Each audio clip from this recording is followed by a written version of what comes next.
Hello, NG Vikings. How's everyone doing today? My name is Jeff Whelpley. I'm the CTO and co-founder of GetHuman. I'm also one of the co-creators of Angular Universal. Does anybody use Angular Universal? All right. I'm a Google developer expert, but most of all, I'm a dad. I have two beautiful children, one of which is on stage with me today. Hi, my name is Madelyn. I'm a third grader at Roosevelt Elementary School near Boston, and I'm the co-founder of NG Club, which is a coding club for kids.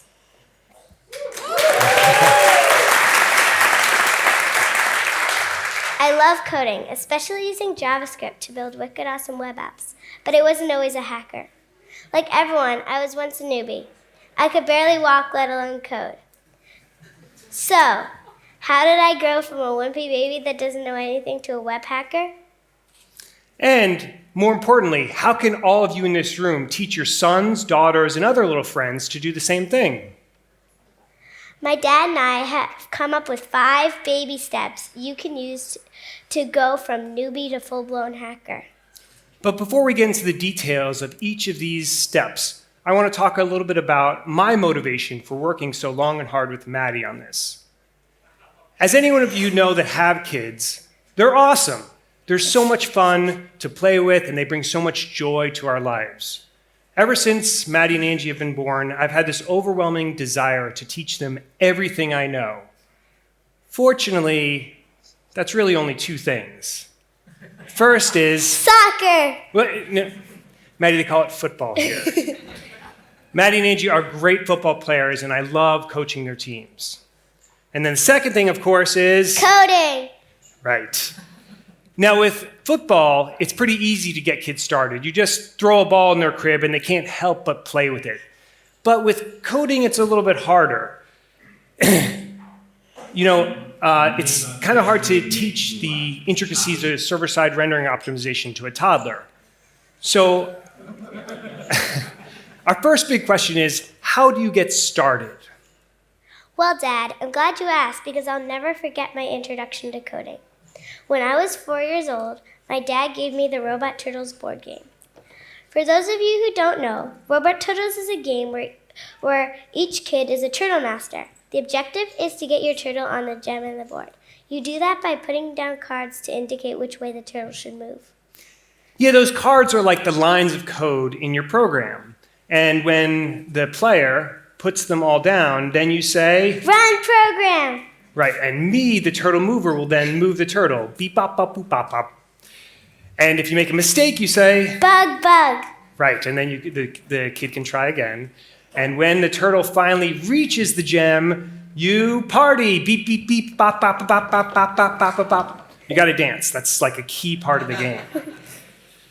Now, the reason why we call this step subliminal messaging is because when you're playing, you don't actually have to explicitly explain any coding concepts to your kid. They can just play and have fun just like any other board game. The fact that they learn about loops and conditionals and functions is just a side effect of the gameplay. But once they get to be about 6 years old, where they're able to read and use computers on their own, you can level up to a wide variety of other online coding games. And there are a lot of options out there, but we have one clear favorite, right, Maddie? Scratch! Yeah, Scratch is awesome. Scratch is a popular visual programming interface that was originally created by MIT. Visual programming allows coders like me to code without actually writing code. Yeah, you drag all of your blocks over from the left side into your program that represent conditionals and movement and a lot more. We use Scratch and other similar games a lot at NG Conf last year as part of their NG Kids program. Kids love games. So that's why my dad and I focused on using games like Scratch when we started our coding club at my school in the fall. Yeah, so each week during our first round of our NG Club, the Coding Club for Kids, I would write a blog post with all the details of what we did that week with lesson plans and all the code snippets that we used and all that type of thing. So you can go to ngclub.info and you can use the same exact curriculum for your own families and local community. Yeah, we even created Robot Turtles game in Scratch. Yeah, that was pretty meta. Now, it's great to use games to get kids interested in coding. It's really, really good. They love it. It gets them interested. But eventually, games can become a crutch. We found that out during our second round of NG Club at her local school, when we tried to transition the kids from the Scratch environment they were used to real JavaScript code. And this is what I think is the critical point in your young coder's journey. Up until now, it's all fun and games. But once you start dealing with real code, it gets more serious. So the approach we came up with is to focus on the low-level fundamentals and explain the core concepts first, and then find a way to transition from visual programming to written code. Yeah, so each week we took one simple programming concept and we explained it in depth. Instead of the top-down approach of games, we went from the bottom up, explaining each of these in a high level of detail.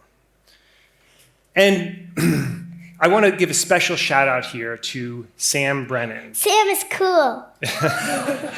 Yes, Sam is cool. So last year in Belgium, Sam gave a talk, Angular for the Visual Learner, and she's actually going to give a version of this talk later in this conference as well. And in this talk, Sam explains that people who have dyslexia have a hard time understanding words that represent abstract concepts. And the way to get around this is that you assign visual images to those words. It turns out that this approach works really well for kids as well. So we're going to go through a couple quick examples. All right, Madelyn, what is a variable? A variable is like a box. You can put different things inside it, and you can label the box with different names. Okay, that's pretty good. What about a function? A function is like a recipe. One recipe has a series of instructions. One recipe can reference to other recipes. Yeah, I thought this one was pretty good. It's like if you give somebody a recipe for cookies, you're not actually giving them cookies. You're giving them instructions for how to make cookies. Now, later on, they can take that recipe and they can follow the instructions, execute the function, and only then can they taste that sweet, gooey function output.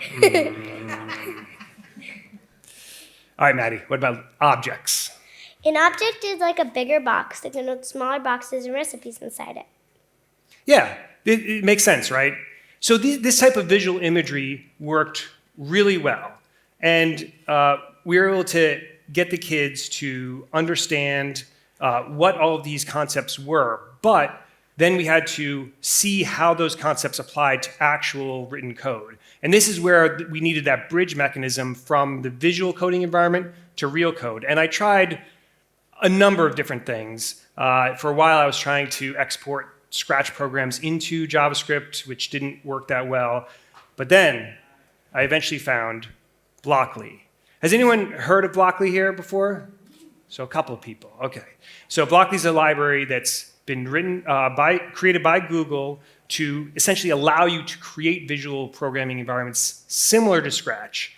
But the key difference is that it is written in JavaScript so that it's easily extensible, which is key.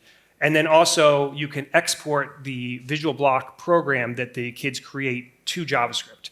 And so we use this to create this.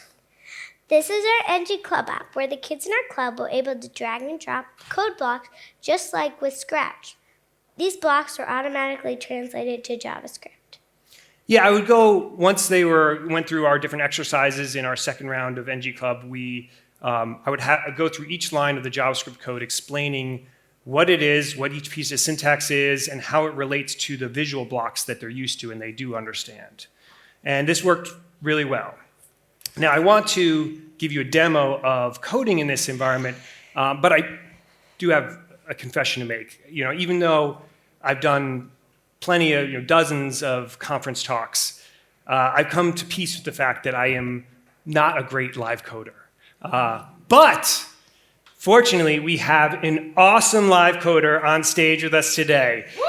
So, what do you guys think? You want to see Maddie show off her mad coding skills? Yeah! All right. Let's set this up. Hold on a second. We got to switch. All right, we're just going to switch for a second. Okay, so what Maddie is going to create here is one of the different exercises that we did during our second round of NG Club, where we did Mad Libs. So does anybody know what Mad Libs are, or is that just an American thing?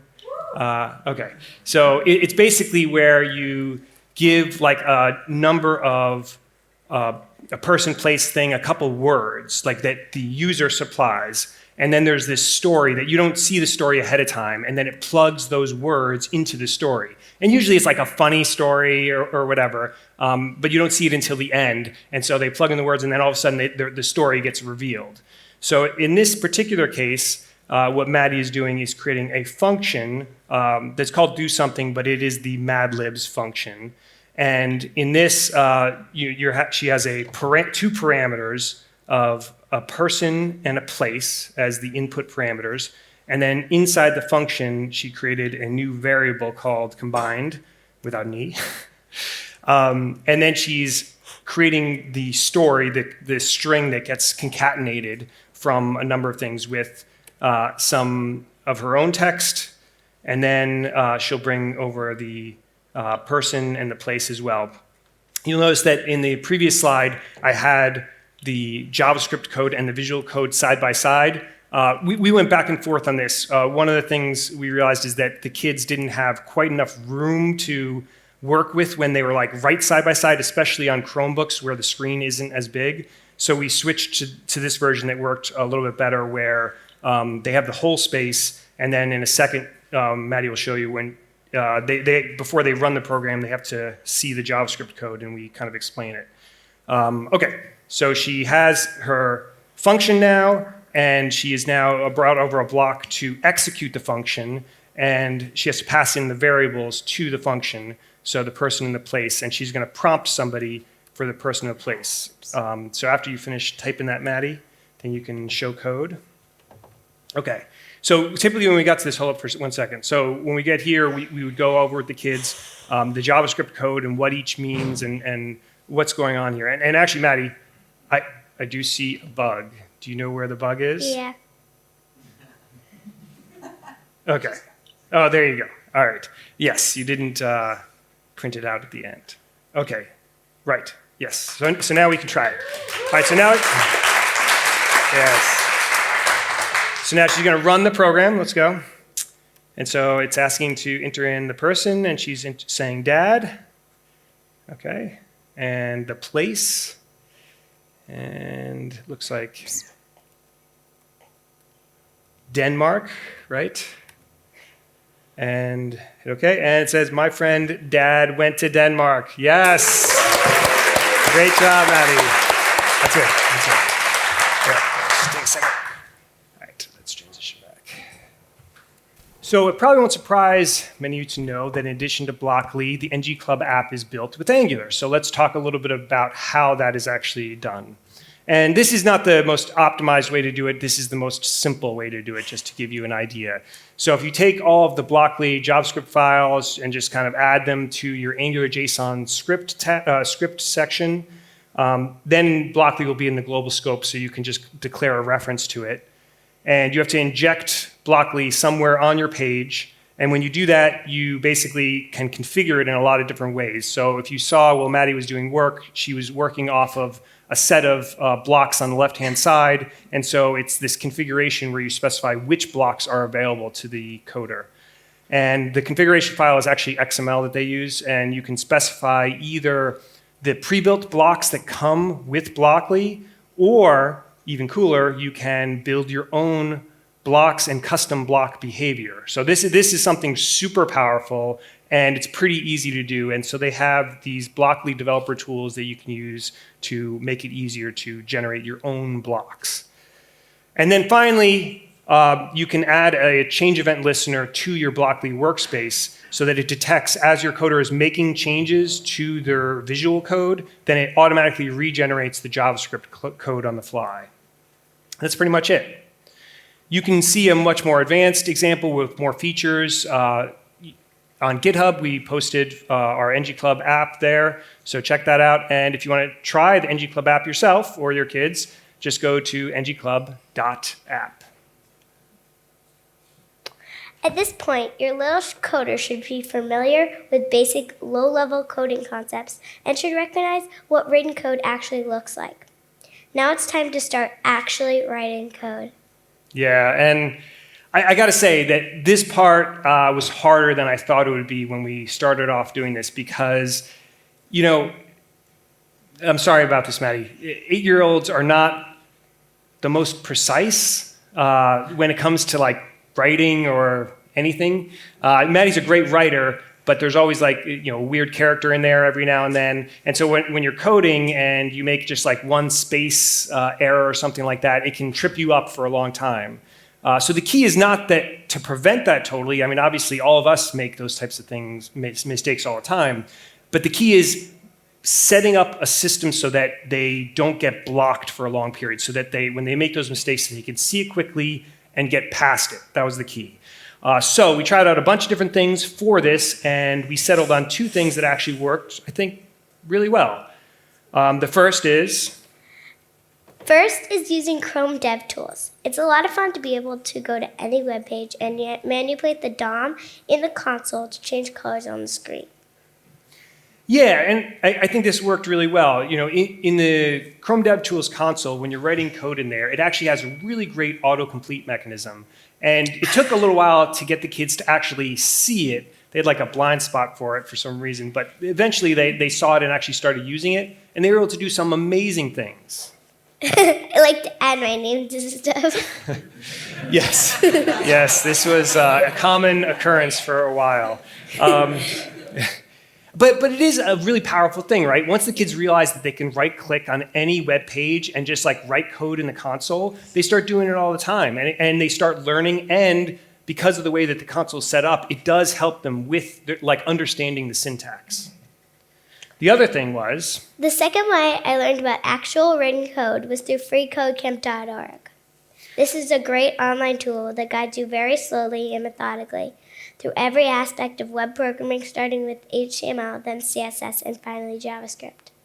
Yeah, and there are a lot of great online resources out there, no doubt. But at least for what we were trying to accomplish, so younger kids trying to learn syntax, we tried a couple different things, and Free Code Camp was by far the best one that we found. Okay, so now we come to, I think, what is the most fun part of this path, part of this process, the project. And the idea behind the project is simple. You just build something. It doesn't matter what it is or how you do it, as long as you follow 3 simple rules. Rule number 1. Limit the technologies you use in your project to just basic HTML, CSS, and JavaScript. This stuff is hard enough to understand without having to worry about a lot higher level technologies on top of them.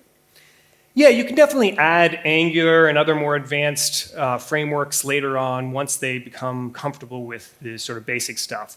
But the key is that they truly understand everything that they're coding.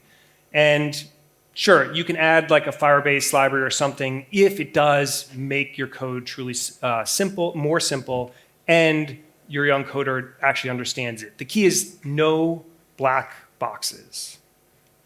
All right, rule number 2. Pick a project that could realistically be completed in less than a day by an experienced developer. Yeah, and this doesn't have to be exact. It's more of a guideline, and more than likely they'll take more than a day, but it's just to make sure that it can be completed in a reasonable time period. And finally, most important, rule number 3. Your job as a parent isn't to give us kids the answers. Your job is to help us learn how to learn so we can become more self-sufficient. Yeah, I can't emphasize enough how important this is, or really how difficult, because, as a parent, I want to see my kid succeed. And when they're struggling to find the answer, and you know the answer, you want to just give them the answer. But you got to hold yourself back at this stage and think about what you would do if you didn't know the answer. So, for example, what would you Google? How do you know what to Google, right? And when you're looking through search results, how do you figure out which result is the right one? There's all these things that we do almost subconsciously on a daily basis as developers. And it's our role at this stage to extract those rules out of our head and give them to our little coder. For my project, I came up with an idea for a messaging app called TextWeb that kids can ask each other math problems.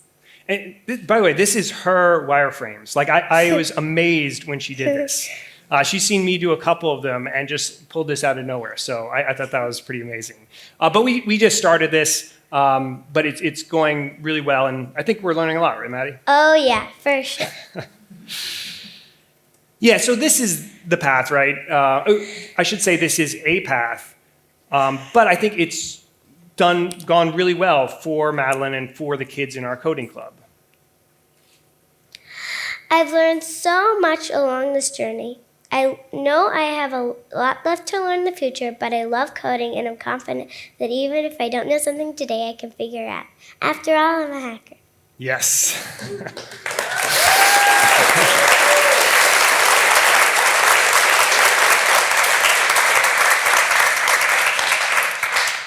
Yeah, that's the key, right? Getting the kids to self-sufficiency is everything.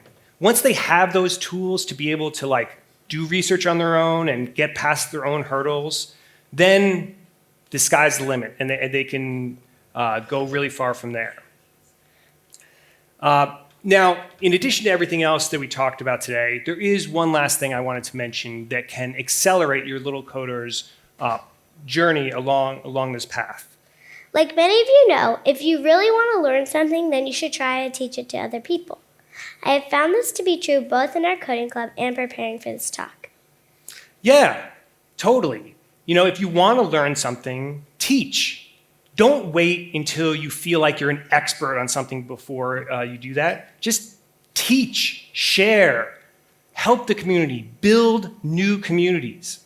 This is all the lifeblood of us as developers. And if you take just one thing away from this talk, I hope that it's the desire and inspiration to build your own Hacker Nebula within your family and in your local community. Thank you very much.